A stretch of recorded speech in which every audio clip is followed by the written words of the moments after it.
Noswaith dda, good evening everybody.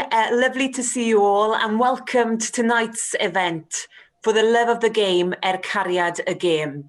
Mae'n hyfryd gweld cynifer o chi yma. It's wonderful to see so many of you here. So many of you are joining us virtually. It is a shame we can't be in one room together, but I'm sure we'll enjoy the discussion anyway. I'll start by introducing myself. My name is Catrin Heledd.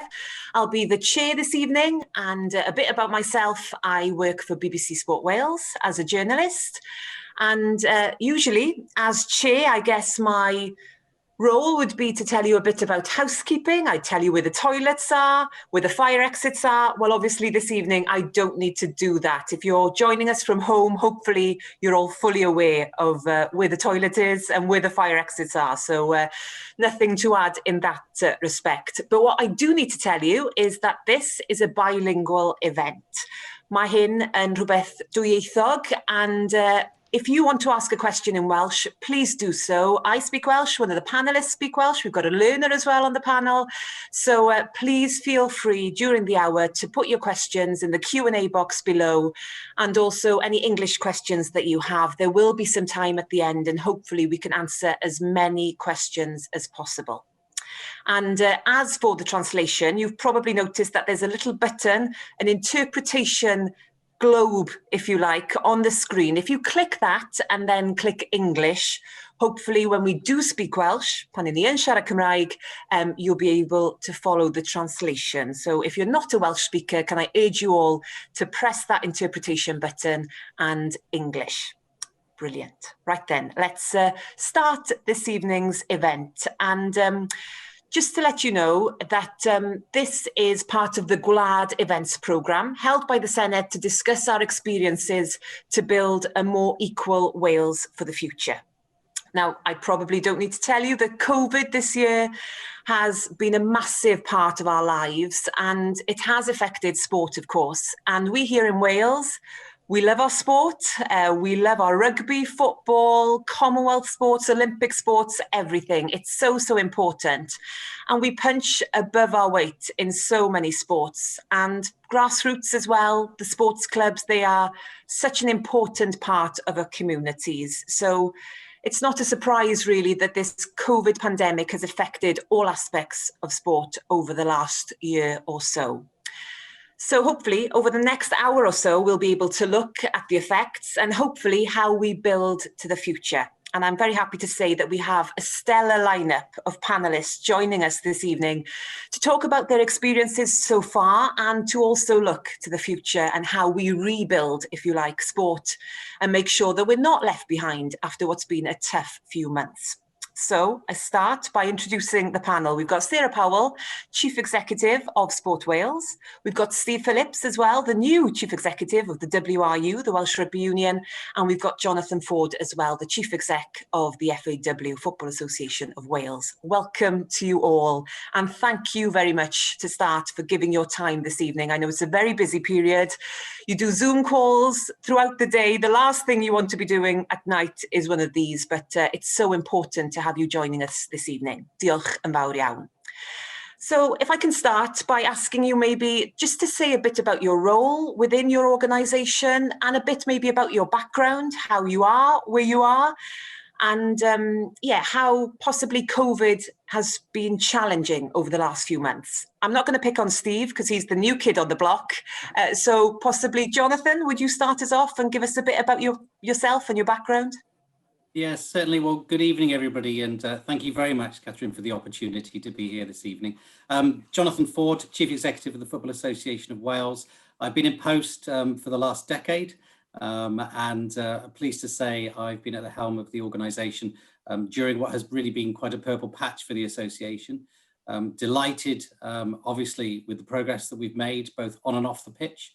Of course, our national teams have gone from strength to strength. As we saw them, of course, qualify for the first time in many, many decades and get through, of course, to the semi-finals of Euro 2016. I was behind, of course, the Champions League final here in 2017 and, of course, the more recent success, of course, both with qualification for Euro 2020 in 2021 and, of course, the promotion just recently from League B to League A of the Nations League. But it's not just about our national teams, it's about, you know, the whole of football from top to bottom, and I'm delighted to say that throughout that period we've gone from strength to strength. Don't get me wrong, still a long way to go, but delighted the progress we've made and very excited about the future that we have as well. Brilliant, Jonathan, thank you. Sarah, would you like to go next? Diolch, Catrin, and noswetha. Good evening, all. I'm Sarah Powell, the Chief Executive of Sport Wales. I'm 7 years as the Chief Executive. We have the responsibility of investing in both grassroots and elite sport. A little bit about me. I got hooked on sport, let's say, back in my school days with my teacher introducing me to hockey, where I went on to play internationally, representing Wales at the Commonwealth Games in Kuala Lumpur in 1998. So a very passionate sportswoman.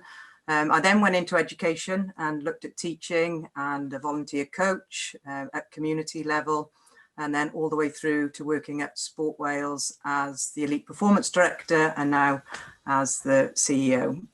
We have a collective vision to make sure that everybody has a lifelong enjoyment of sport. So that's my role. Bit of a tough one around these challenging times, but you know, hugely proud of the organisation and the impact, as you've already alluded to, Catrin, how important sport is to Wales. Thank you very much. And last but not least, Steve. Good evening, everybody, and thank you for the opportunity, Catrin. A little bit about me. I am, as Catrin called me, the new kid on the block. I've probably been post now probably about 3 months, but I've been with the WRU since 2007. So I think, you know, massive honour to be offered the opportunity, but also comes with it the acute responsibility of, you know, what the role entails. So I am Steve Phillips. I'm the CEO of the Welsh Rugby Union, and a little bit like Jonathan, really. You know, we've been managing a lot of challenges, and you know, they start as financial challenges, but that's not really the issue. It's the consequences onto the wider game. So I've been very pleased with the way that, you know, we've managed that. We've kept our, you know, community clubs afloat, and we've helped the regional game as best as able. And it's massively refreshing to get the international game back up and running, albeit it's not the same without crowds.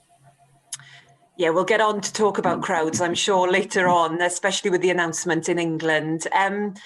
I just want to know a bit more maybe about your experiences with the pandemic. I think if we go back to March, right in the middle of the Six Nations, and we started to hear that, you know, games were being cancelled, I don't think anybody thought that we would be here in this situation, facing Christmas without crowds, without many sporting events happening, especially grassroots level. Jonathan, your sort of experiences from a professional point of view, the challenges that this pandemic has thrown at the Football Association of Wales, you know, where do you start, I guess? There have been so many, I would have thought, over the last few months. Absolutely. I mean, going back to March, I do remember on the eve of the Six Nations match, Wales versus Scotland, we just pulled the plug on football across the UK. And that was a lot of the catalyst. It was before the government even actually said, you know, no more events. Of course, you remember Cheltenham Festival happened.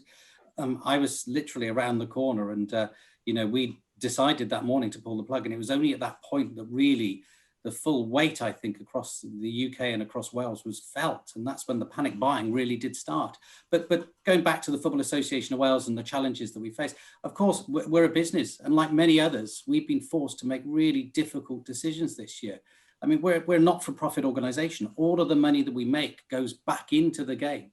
And so, as you can imagine, you know, over the past, you know, 9 months or so, we've had to have major budget cuts on the basis that our income has been completely depleted with some of our major funding sources, including, of course, the fans that I'm so delighted to say come in their droves when we're playing. Of course, you know, we've had to stop some of our national teams playing. We've had to reorganize the staff group. We've had to redeploy an awful lot of people. We've had to furlough an awful lot of people. But that is all to ensure that the FAW is in a position where we can face not only the current, but also the future challenges. Of course, the decision to curtail domestic football was one of the hardest ones we had to take. It was April. We'd not quite got to the end of the season. We had to make that really difficult decision, initially to postpone, but then to curtail the season. What happened after that? We ended up with a high court action against us. I'm pleased to say we won, but it wasted an awful lot of time, effort, and money on what really we should have been directing our efforts in other areas. Of course, a major challenge to us is not only the inability to play football, but it's also for our fans to engage, both at the local, domestic, and also international level. I mean, you've got to remember, a lot of these clubs, it's the community. It's where they go, where they support their local teams. It's where they go to their local bars, especially around Wales. They are the community hubs. And without those community hubs, it's really, really desperately sad for those communities. And that's having a massive impact. But probably by far the biggest impact has got to be on the participation. It's on those people that actually play week in, week out. And one of my major concerns is our figures, understandably, have nosedived. The number of registered players in this country has taken a major hit. And ultimately, my concern is that will probably take a little bit of, probably about a decade to bring those numbers back. And of course, that's got major knock-on effects to the health and well-being of all of the people of Wales. You know, sport has a fantastic role to play in people's health and well-being. And without their local sport, without being able to go to their local gym or other things, I really do worry that this pandemic has got not just a major health issue with regards to physical health, but also mental health. Steve, would you say, you know, Jonathan was alluding there to the financial challenges. Has that been the main issue for the WRU, you know, trying to get out of this the other end, and also to try and make sure that the regions get out the other end, and also the clubs? Yeah, that's the primary focus. So, you know, the challenges that, you know, that I face and that WRU face are very similar to those of Jonathan's, really. So, you know, we, you know, a little bit like Jonathan said, you know, we cancelled Wales Scotland, you know, on that March day. We did that by ourselves. That wasn't, you know, government instruction, and on reflection. And I'm so glad that we did that. But you know, you come back to, you know, you lose income, and then you've just got to adapt. Now, you know, we can definitely adapt the WRU to, you know, to reshape itself, but it's the consequences thereof that's the problem. So, you know, we've already gone public and said, you know, we've had to raise a £20 million loan to assist with our regional colleagues. We've managed so far to keep our community funding, you know, in line. But, you know, that's got to be with a view to that we're back to normal probably now in, you know, for us, autumn 21. You know, the other thing that people forget is, you know, we're now in the middle of a sort of autumn Nations Cup. We should have last week been playing the All Blacks. So I think, you know, we've been very agile and flexible.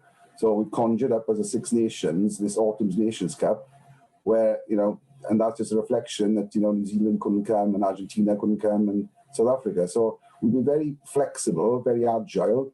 You know, I sit those Six Nations and, you know, I don't think we've ever worked so well together. But it really boils down to, you know, Jonathan's point, really, you know, exactly like the football clubs, the rugby clubs, you know, they're beat to the community. And it's not just the playing or the reffing or the coaching, it's the volunteering. And let's be blunt about it, it's the social aspects of it, you know. It's where people want to go, it's where people want to go on a pint, it's where people want to be with their friends. And that's the stark thing that's, you know, that's really hit us all. And I can't really say enough about, you know, how great the volunteers in the, you know, in the clubs have been. But, you know, it just brings back, you know, how important sport is. And, you know, just from my angle, you know, there's a rugby play as well. But and I think there's other knock-on effects as well that people don't realise, and I'm sure Jonathan is wrestling with the same issues. You know, you've got a staff point here. You know, there's a people strategy. You know, we've had up to about 150 people on furlough since March. Now, you know, we invest a lot of time trying to keep them, you know, up to date. There's a mental well-being piece here because they, you know, this is very strange to them as well. And I think coming back on the crowd point, you know, I was fortunate enough to, you know, to that warm-up game we had in France, in Paris, you know, last week in October, or it was. And I've been there many times, you know. It holds 80,000 people. And I think I had the upper deck to myself. It was the most surreal experience I've ever had. It's the first time I've ever been to a test match rugby where you can actually hear the players shouting at each other. It was a bit unbelievable, to be honest with you. But, you know, so the sooner we get crowds back, not just for financial reasons, you know, I said publicly 2 weeks ago, I think the players need the crowd, the supporters, and the supporters need the players. It's just, when you look at it, it's, you know, what is wrong with this picture? Yeah, I'll touch on crowds actually, because I think it is an important thing to discuss. But first of all, Sarah, I just want to ask you, I guess the challenges that you face might be a bit different because there was this confusion at the start of the pandemic and sort of halfway through about what was elite sport and, you know, it was tough maybe to differentiate between who could go and train and who couldn't. And maybe for your organisation, it was tough to be sort of policing that. Was that a challenge? I'm not going to use the word policing, but it is a challenge. I think, you know, as soon as the pandemic hit, the number one thing, this was about a public health crisis. And I think that was the first, you know, first and foremost, it was about the health of the organisation and the people who work there. But then it turned very quickly to, okay, what does it mean for sport? Sport stopped pretty much overnight. For us, that means our purpose had changed very quickly. And it was about then looking at how we brought the sector together so that we could communicate, we could understand the issues that were being faced, working with the likes of the Welsh Sports Association. And really, you know, it was so important for the sector to unite around this. And I think one of the things that, you know, I would look at from sport is that sport, from the outset, has wanted to be part of the solution to the pandemic, not actually adding to the problem. And it really did take its role in this very, very seriously, and about what it could do and what it couldn't, what it should do and what it couldn't do. And I think one of our roles has been very much around listening to the sports sector and taking that information in our role back to government to work with them around the regulations, understanding the implications of those regulations on sport and the wider leisure sector, which has really been impacted by this as well, and trying to make sure that, although we understood, number one, that public health had to be, you know, foremost, what is it that we could do within a safe environment? And, you know, I'm delighted to see the under-18s back, under-11s back enjoying sport outside. We know we're frustrated. We want to see more sport, but there's a bigger societal picture here that we've had to keep working within. And, you know, you picked up on the elite sport aspect, really, really important. Tokyo's not far away. We've got the Commonwealth Games and it'll be a different Tokyo. We know that. But 2022 Birmingham, making sure that the Welsh athletes who've worked so hard to train and prepare and be selected for the Olympics, Paralympics, or for the Commonwealth Games is really important. And being able to protect that and enable them to train through both the fire break and the regulations has been really, really important. And maybe a word about the help and the support practically and financially that you have been able to give your athletes, rugby clubs, football clubs, athletes, elite, from grassroots right up. I don't know who wants to start. Maybe Sarah, you can start, because you were talking there about, you know, Birmingham coming up, Tokyo before then. Practically and financially, what kind of help has Sport Wales been able to offer?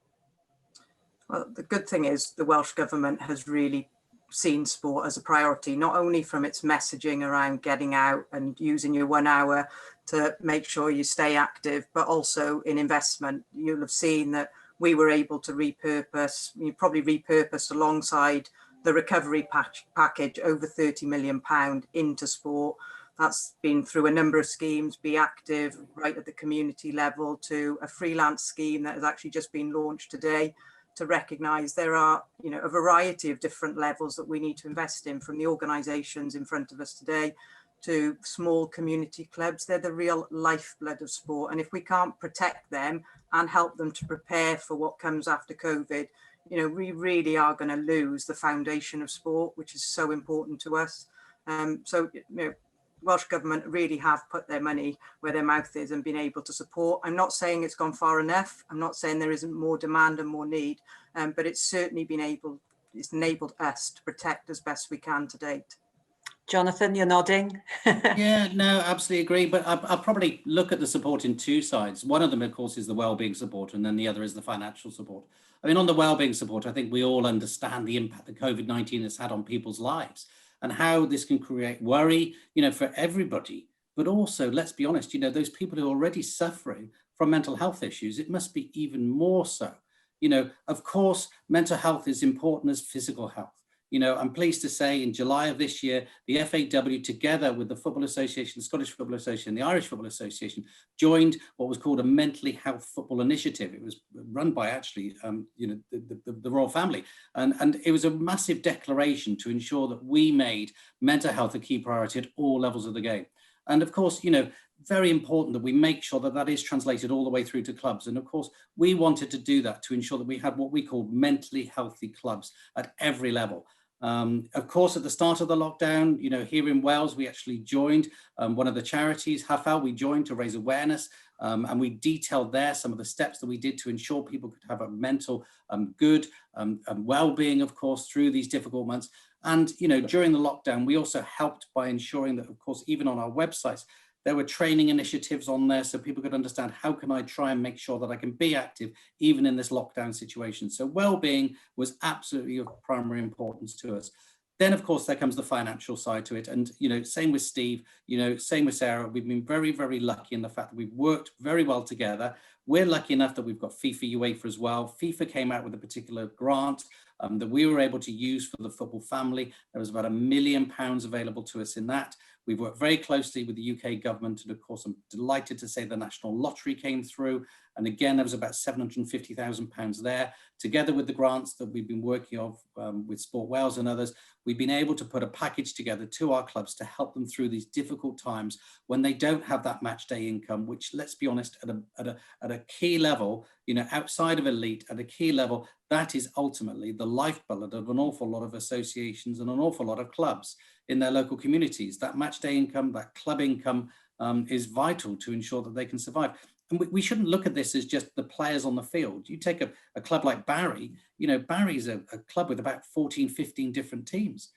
Ultimately, if that top team isn't there and operating, they can't support the rest of the local community. So it's absolutely vital that we support not only the clubs that you see on the TV, but actually everything that goes behind. And that is, as Sarah said, all of the junior teams, all of the girls teams, all of the disabled teams. They're really, really important to ensure that that community can keep going. So we've looked at the support, both from a wellbeing point of view and also from a financial point of view.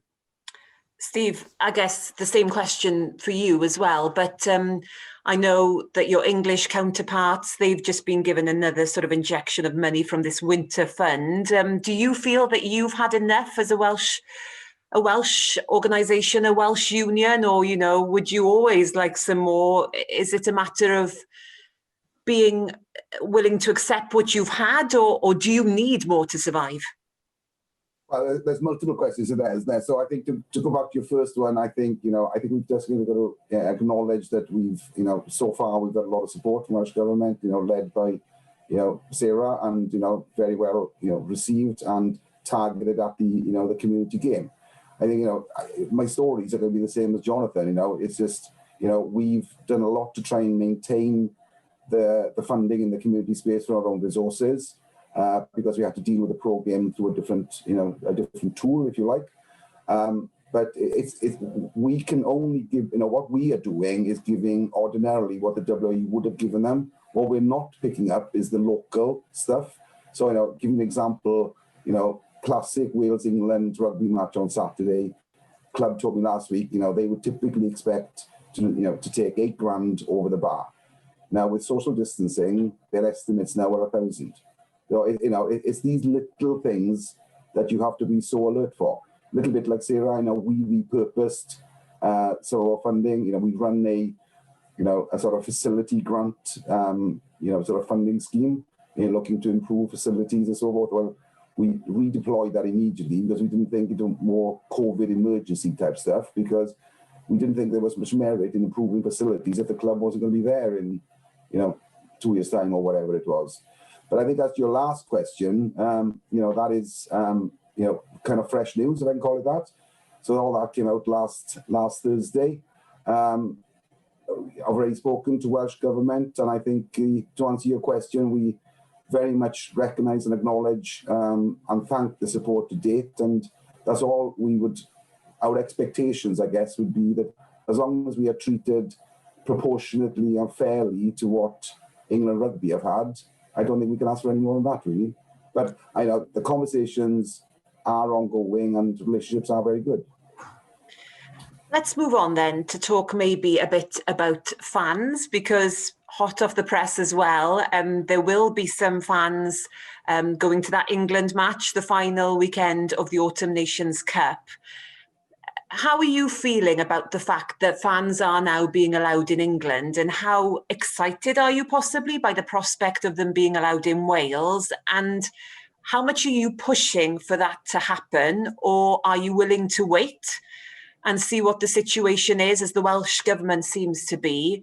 Or are you putting pressure on the Welsh Government to follow in the footsteps of England and Westminster?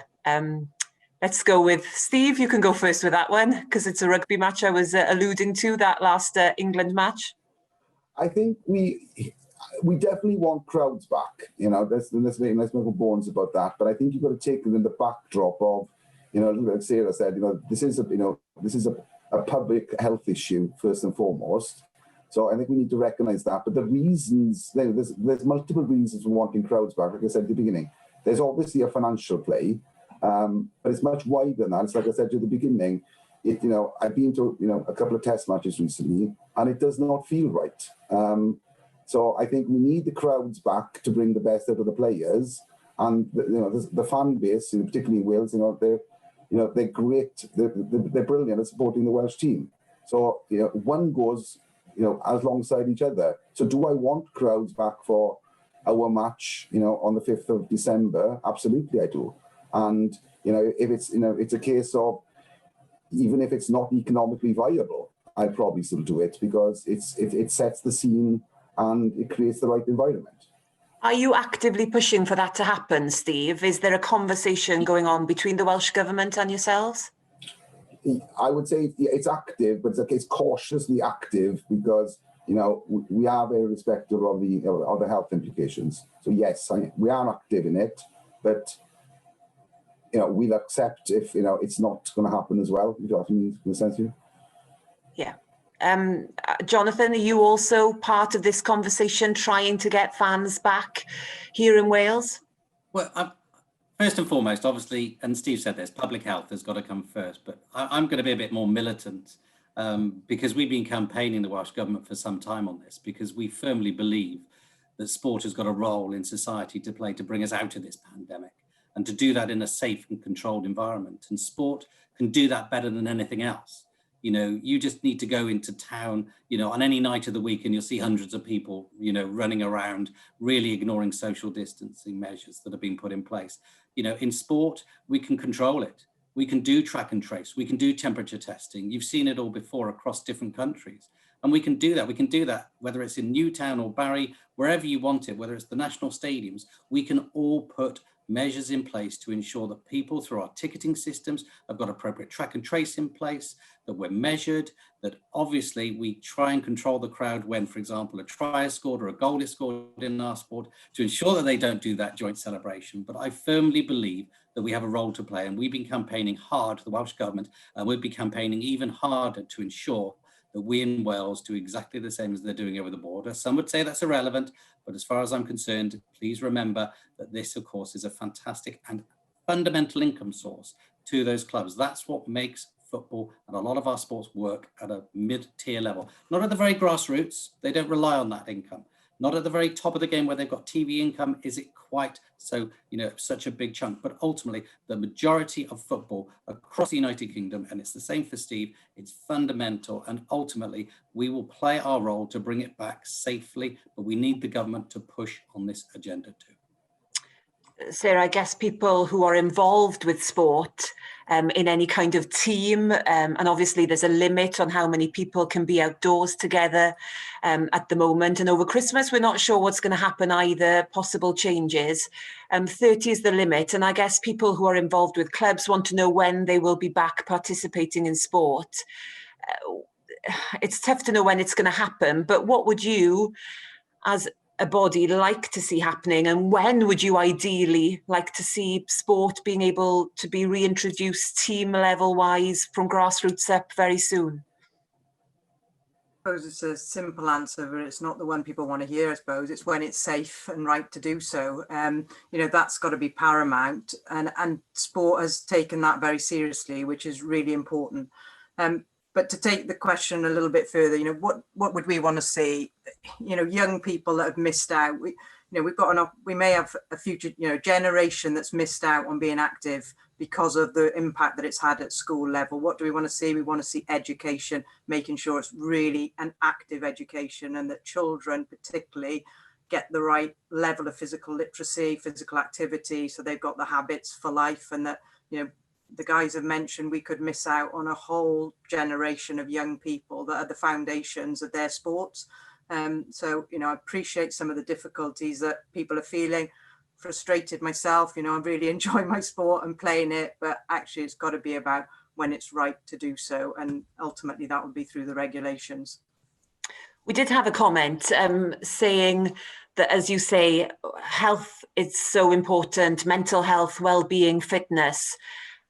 Why is it being reintroduced sport from the top down as opposed to grassroots up? Is that a frustration, would you say? I guess it makes sense financially, but for those who need sport as part of their daily routine, is it tough that, you know, the grassroots level where there's enjoyment involved and it's all about the fun, that inevitably is going to be the last thing to be reintroduced? Jonathan? Yeah, if I may, I'll just touch on the 30 as well, because, I mean, again, I'm going to be a bit more militant on this. I worry that we're being, in organised activities, only able to move as quickly as recreational football, you know, on the recreational grounds around the country. And the reason that we start probably with the top down, I'll come back to grassroots in a second. The reason we start is because that's where we can organise it. That's where ultimately we can make sure that that track and trace is put in place, that we do the temperature testing, that the regulations are followed. And once we've proven, which I'm pleased to say we have, that tier 1, in our case, our Premier League for our men's and our women's works, then we can move to tier 2. And tier 2 now has just been allowed to go back. And so in the coming weeks, we will be bringing our tier 2 back. And of course, hopefully, if that works, we'll be bringing tier 3 back. I'm pleased to say, of course, that the 30 limit, whilst annoying me, and I'll come back if I may to that point, ultimately, up to under 18s, we're allowed to play football already. So the only bit that we're missing effectively is the organised football, primarily adult football, you know, from tiers 2 at the moment, but that's coming back, as I said, so 3 down to tier 10. So a lot of football, yes, a lot of organised and association football is missing out, but hopefully we'll get back there pretty soon. Just back on that 30 number, the reason I'm so annoyed with it, and whilst I understand it, it's led by the government, it's not led by us. We've tried to push to say that we're organised and we can basically prove, and I'm delighted to say with tier 2, we're going to have the opportunity to do that. But there's plenty of inconsistency here. You know, whether it's bingo halls, whether you go out onto the streets of Cardiff and see how many people are out and about, there is inconsistency. What I've always been trying to say is we can organise it, we can manage it, let us do it, let us prove it. And ultimately, having a cap of 30 in my sport is pretty impossible when you need the people from a safeguarding perspective. You need, of course, the first aid officials around you, etc., etc., etc. We need more like 50 for a match. Steve, probably equally, if not more numbers. So really, we should look at this for individual sports on an organised basis. And can they do it? Can they do it well? Can they do it within the regulations? Can they do it safely? Our answer is yes, we can. Let us do it. Steve, do you agree that maybe this one-size-fits-all rule doesn't work in sport?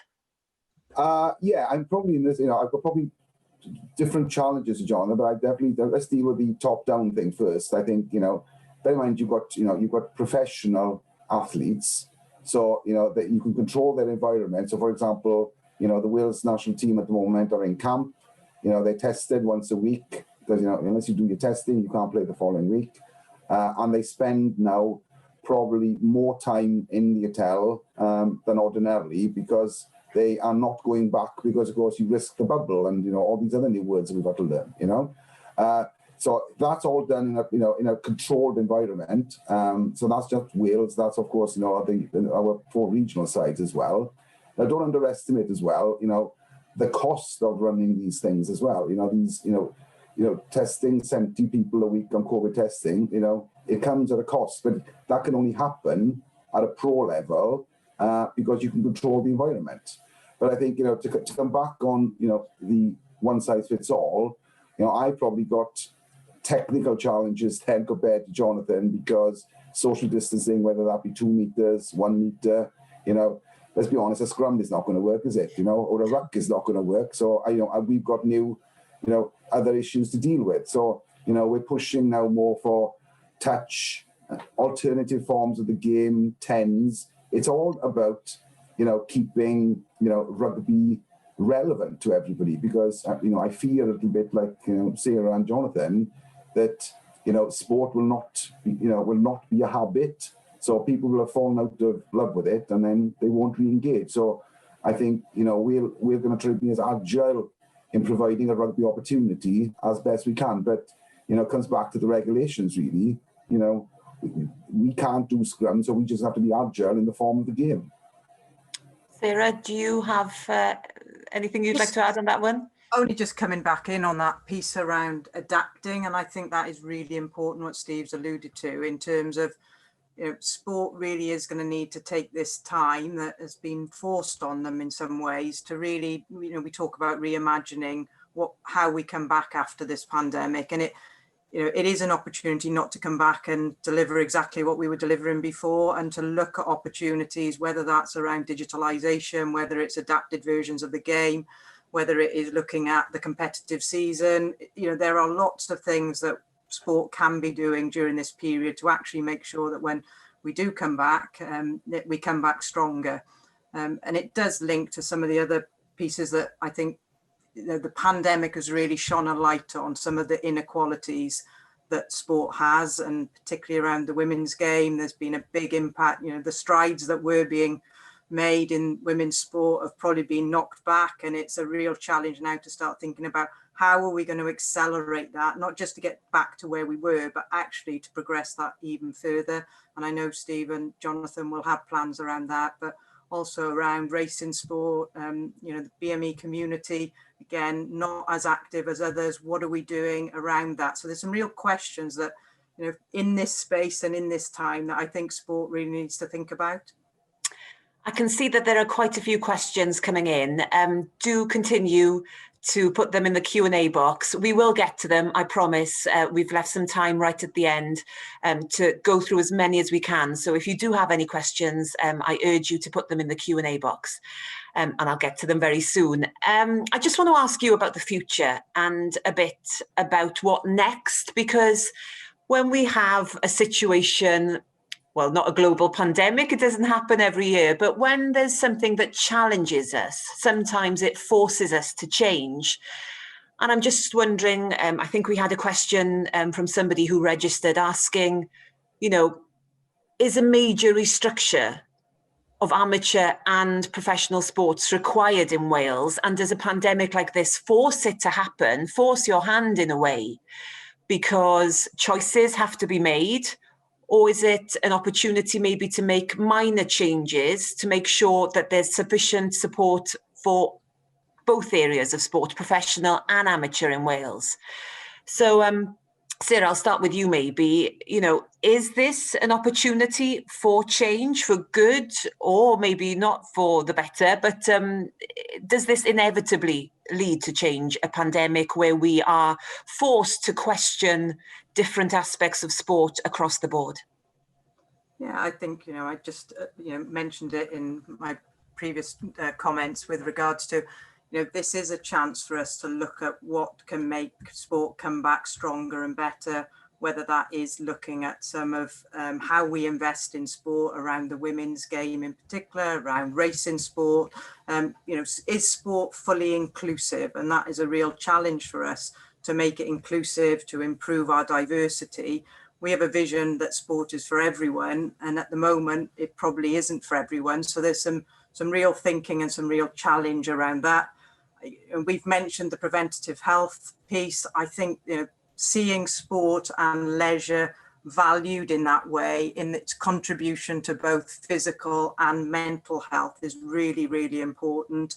And seeing investment in public services, is that going to go into the environments around leisure and sport to enable people to really re-engage, particularly at a community level that may, you know, have disconnected from sport, that we need to bring back into sport. So we're going to need to think about how we can re-engage those people back in, and a workforce. You know, sport is amateur, as you allude to, really important. The volunteers that every day, day in, day out, and I have to say they've been exceptional through this pandemic. They really have stepped up to the fore, both in terms of enabling sport to happen, but also learning very, very quickly. We've all had to adapt to the new rules and the changes, but they've been at the forefront of making sport happen. So that's some of the things that we will face. And I'm going to bring back education. One of the examples could be an extended school day around how we keep children in environment, so they remove some of the inequalities that they face, and they have an active couple of hours after school would be really important to us. Steve, I guess that question in the context of rugby would be, you know, is this an opportunity for restructuring within clubs? You know, do we need 4 regions? Do we need semi-professional league? Do we need all the leagues below? Do we concentrate maybe the talent that we have in different areas? Do you think this is an opportunity for rugby as a sport to restructure the leagues and the semi-professional and the professional aspect? I think we came from a WU point of view. We came into this with with certain ambitions of we've got about 300 member clubs, and our ambition was to come out with this as many of the 300 clubs as possible. Then you've got we definitely want to keep our 4 regional teams, and indeed what we would call the top end of our community game, which is all the Premiership clubs that you would know, your Connacht's and so forth. So I think, probably a little bit like Jonathan, we've had organisational changes imposed on us, which we had never thought of before. And frankly, I think they're here to stay. Probably going off piste a bit, but if you asked me a year ago what was Zoom, I'd have laughed at you, Now, but I think that, the way that we go about our business now, and I think it's definitely going to be very different. The thought now of, flying to somewhere for a Six Nations meeting, I think that's long gone, or jumping on a train to, for an hour's meeting in London, you do wonder now, why on earth would I ever do that again, But I think one of the learnings for us is, we try to keep close as a sort of rugby community, and we've definitely improved our, our communication with clubs as better than it's ever been. So, that's a learning. So we're going to try and take out of this, all the good things that we've learnt. And I think coming back to perhaps Sarah's point, one of the risks we've got here now is to avoid panic and, you sort of pool your resources and throw it at the international game or the top end of the game. So we're very careful about making sure that the women's game is properly supported. Great that we had 2 great announcements last week in that space, and we've got to be very careful that, like Jonathan's saying, really, we've got to keep the community clubs going, the junior sections of the community clubs, vitally important, and all your diversity programs and so forth. So, short answer to your question, I don't think we need revolution, but I think evolution is going to quietly sneak up on us. Would you agree, Jonathan? Yeah, absolutely. I mean, the way we've looked at this, I mean, at the start of the pandemic, I mean, I came out with this notion that you should do the 3 Ps. It was protect, it was prepare. So protecting obviously your business, making sure that you were financially hopefully going to survive this.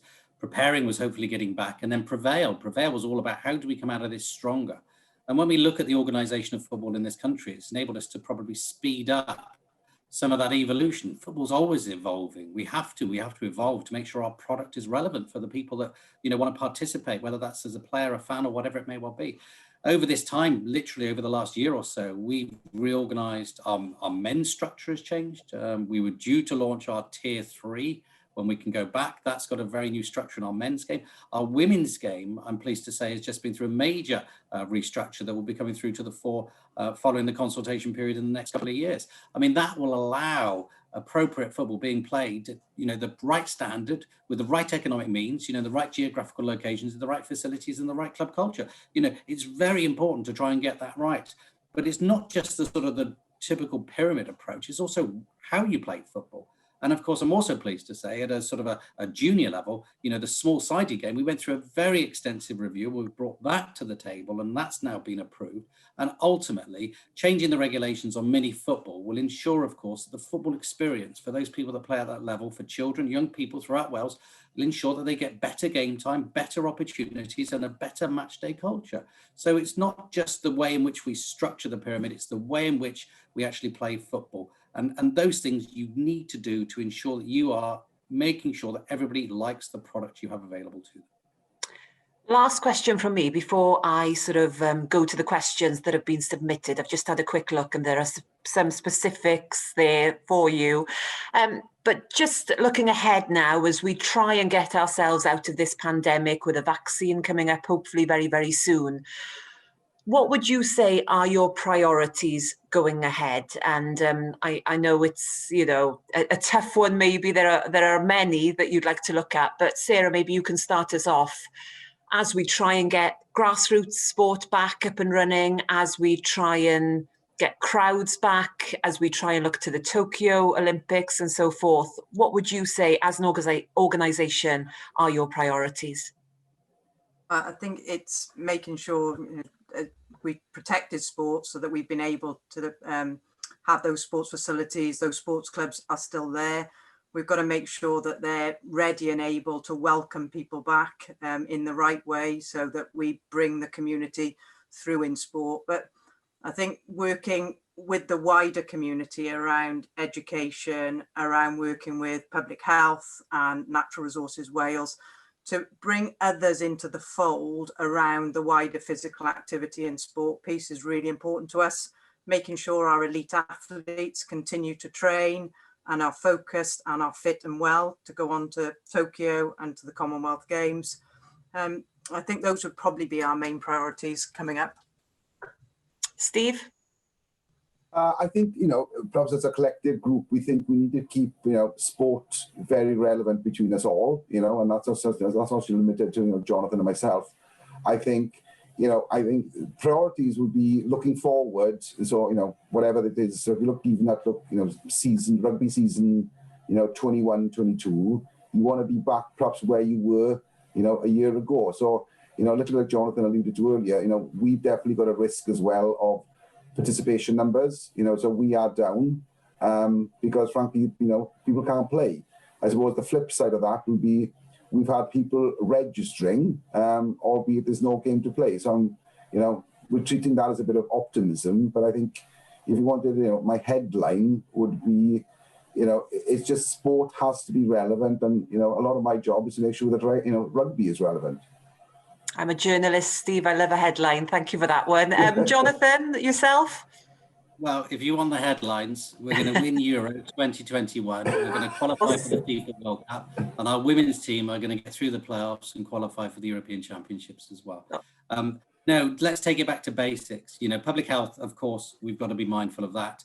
I'm pleased to say we've got a new strategic plan that's coming out next year, our 2021 to 2026 plan. 2026, we're 150 years old, so that's going to be a major anniversary time.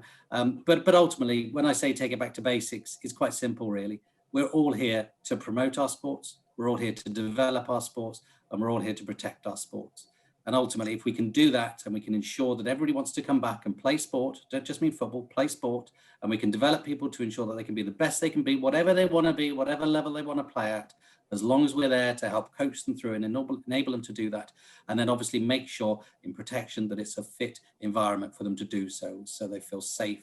And of course, that means, of course, health and well-being, but also safeguarding. They're the key three things. That's all we do, is we protect, we develop, and we promote. Fantastic. That's enough from me. I'm going to go to the questions that have been sent in. And once again, thank you very much for all your questions. There are quite a few. We'll go through them. If you want to add some more, please do so. There's about 15 minutes left. Sarah, I think this one is for you, actually. This is from Harry in Ceredigion. I come from Mid Wales, Ceredigion, and over the last few years have wanted to follow in the footsteps of both Olympic and Commonwealth Game medalists, but find my paths being blocked.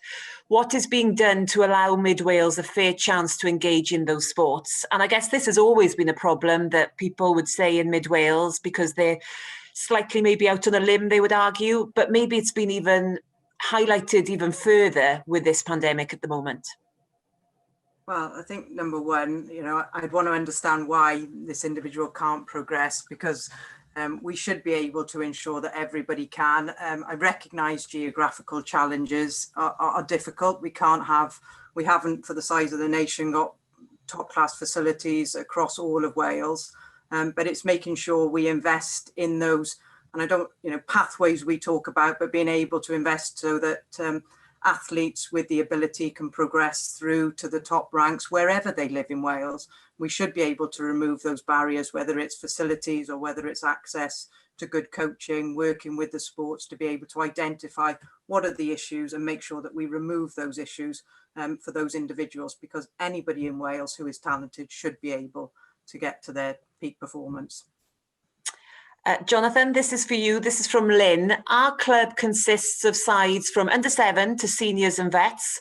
We have already lost our youth side and many juniors have not returned. Our seniors won last year's Alliance Premiership but have lost over half their squad.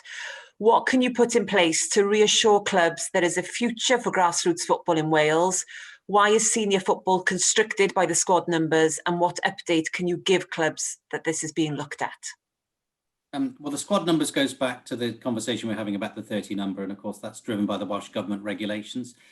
Please be assured, Lynn, we continue to campaign the Welsh Government, as I was saying earlier, in the hope that those numbers will be increased. As for grassroots, yes, we're all worried with regards to grassroots football. Of course, as I mentioned, participation numbers are going to be down, but we're working tirelessly to ensure that football can come back. I'm pleased to say Tier 1, now Tier 2, and anything from under 18 and below is back.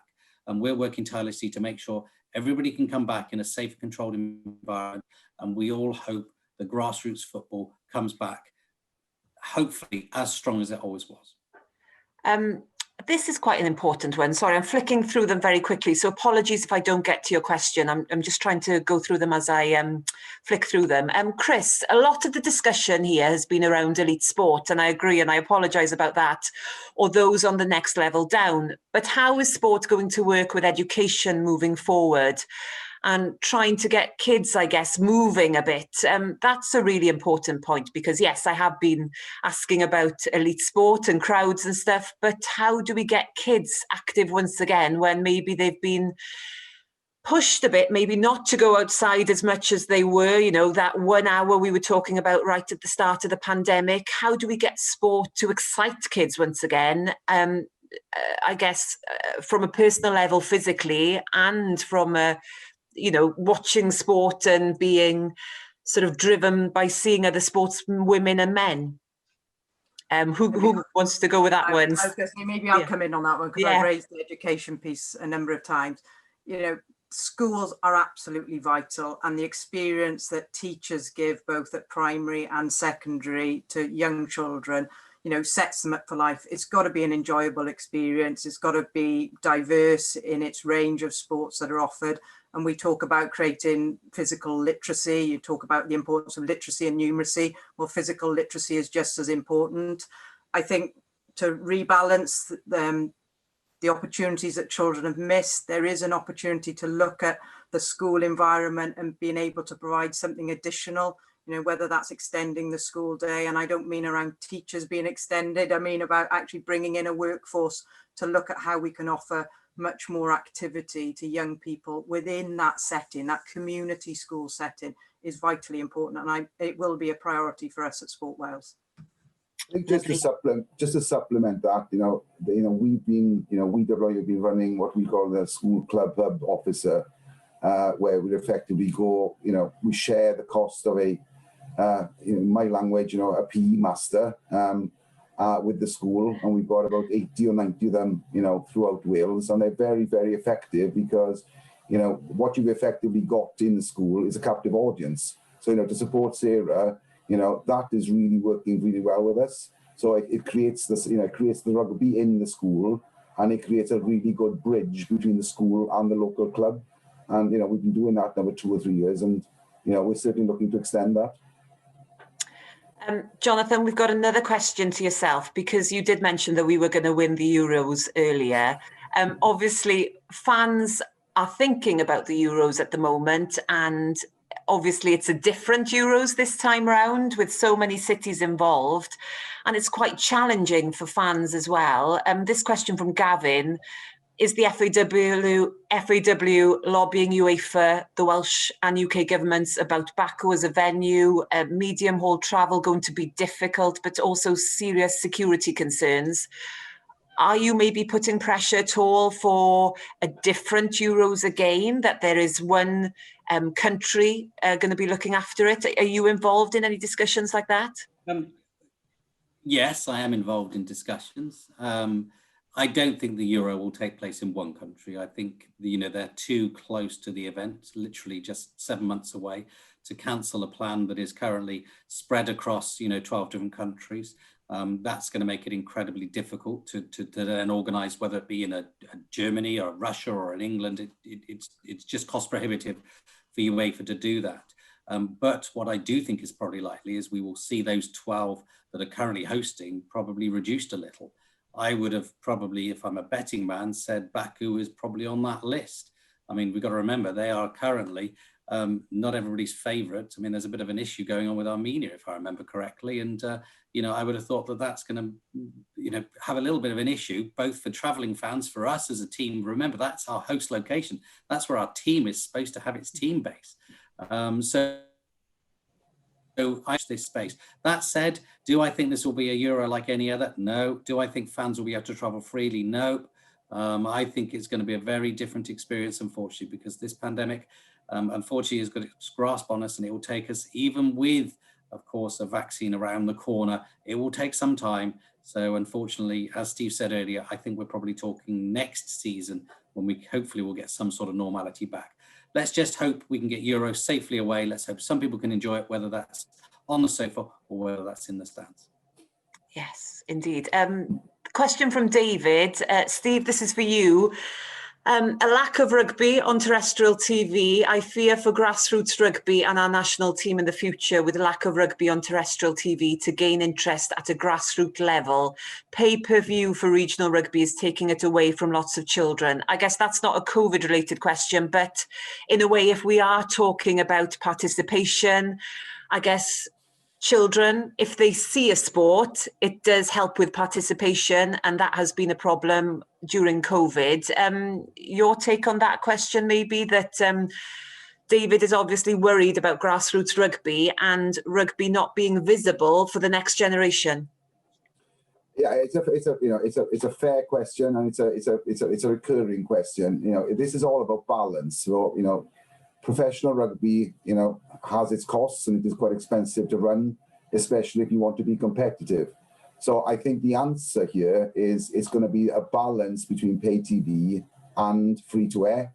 And I think that is probably the best way, the best model. So I completely acknowledge the question.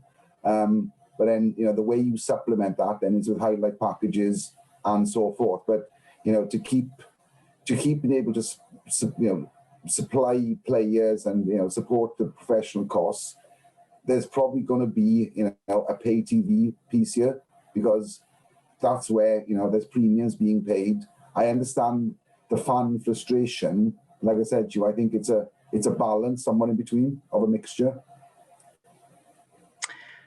We've got another question from Thomas, a Welsh speaker, o Abertawe from Swansea, but he's studying in Belgium. So thanks for listening over in Belgium, Thomas. He says, there's talk about making sport inclusive for all. What exact steps, framework are being put in place by your organisations to ensure that happens? How do we ensure that we don't lose sight of inclusivity with other issues being so prominent at the moment? And I guess that comes under the mental health thing. It's more important than ever that we're all involved in sport. So how is your organisation making sure that it's a priority to get as many people as we can involved? Sarah, do you want to go first? I think, number one, it needs to be talked about as a priority. It needs to be acted upon. So, you know, we can talk about things a lot, but actually, unless we take action, we're not going to see the real difference. From our side, we can do things within our organisation to make sure we're inclusive and we're diverse in our decision making and what we do within Sport Wales. But also, we need to consider how we invest in sport to proactively address some of the inequalities that we see, and we've been able to do that through the Be Active Wales programme and a number of programmes to try and make sport more inclusive and more diverse. But, you know, there's a recognition, number one, there is a lot more for us all to do. Steve? Yeah, exactly. Couldn't support that even more. I think I said it earlier. You know, one of the risks, you know, when you're facing a financial crisis is, you know, is those would be the sort of areas that you would look to neglect. And, you know, luckily enough, we've been very disciplined in not, you know, going anywhere near those. So, you know, we've been promoting our rugby game, and it's a, you know, it's a game for all shapes and sizes, you know, regardless of ability. So we're very strong in that place, and it's not something that we're going to shy away from, you know, helped with, you know, serious support and so forth. Jonathan? Yeah, we've got a new EDI manager, Equality, Diversity and Inclusivity Manager. They're working on their strategy. They're in a consultation phase at the moment. We work with an equality advisory group that we put up. We worked across in consultation with our staff group, with all of our key stakeholders to draw up that strategy. And that strategy will be signed off, I hope, at our next board meeting. It was very well received on its first pass. And we've got to work together to ensure that we bring that strategy to life. We can't just talk about it. We've got to act on it. And it's the actions that are the most important here. And of course, you know, I'm pleased with some of the progress that has been made, but there's a lot more work that's got to be done. There's a lot further to go, but I'm confident with our manager in place, with a new head of people coming onto the FAW as well, that we will get there. It will take time, too long, but ultimately I'm pleased with the progress they've made, and I'm very excited about the new strategy for equality, diversity, inclusion for football in Wales. And Sarah, this question for you. Matt is asking, what are the challenges, the main challenges facing sports that don't have the scale and resources of rugby and football in Wales? Are there some sports possibly that are under more pressure than others? And obviously, you know, we're talking football and rugby, they sometimes grab the headlines, but what about the lesser talked about sports maybe? Yeah, I think, you know, it is, and there's an acknowledgement, it is a real challenge for them, because I think one of the things that we've all found is being able to communicate to our volunteers, to our clubs, to enable them to be able to, you know, address the pandemic. And when you haven't got the resources of the back office staff, communications teams and all the things that come with that, it is really difficult. And the majority of sports still in Wales is run by volunteers, and that's at administrative level as well as out on the field. So we've been working extremely hard with the Welsh Sports Association to provide that additional support to be able to help those sports to communicate. I think that's the main thing. They've been able to reach out, and I have to say digital has made a big difference in being able to listen to the community clubs and being able to support them and listen to the issues that they face. I'm going to apologise to anybody who has sent in a question that I haven't read out. Maybe we can get you an answer later on, or maybe we can make sure that your comments have been seen by the panel, but time is against us. I'm just thinking maybe to wrap things up, we could have some very quick final thoughts from the three of you about looking ahead once more, and when you hope that we will be talking about a normal sporting life here in Wales. Jonathan? My last plea is to say to the Welsh Government, let sport be a partner of yours to ensure that hopefully we can all work together to bring normality back to society here in Wales. Steve, final thought? John's got the punchline there, so, you know, 100% support, you know, Jonathan there, but I think, you know, if we can get as many clubs through regions, you know, rugby participation, you know, for what I would realistically think would be now next season, I think we'll have done well. And Sarah? I think my parting shot would be that, you know, sport really matters. And if we can get people across the board in Wales to recognise that, from government right through education, health, etc., then the power of sport can really be seen and valued. I just want to thank the three of you for your time this evening. Diolch yn fawr iawn I chi am ymuno gyda ni. I know we haven't gone through all the questions, but as I said, hopefully we can get those comments to you. And just thank you everybody at home listening and watching. Hopefully we've answered some of your questions, and we've given you food for thought anyway, looking ahead. It's been a tough few months. We all need sport in our lives, don't we? It's not the same in a rugby stadium, in a football stadium, watching hockey, swimming. It's just not the same without the crowds there. And hopefully we can get some kind of normality and that same excitement back in our lives very, very soon. Jonathan, Steve, Sarah, diolch yn fawr iawn I chi. Thank you very much, and thank you everybody at home. We will see you very, very soon, maybe for another session. Zoom wave, everybody. Nos da, good night. Thank you. Nos da.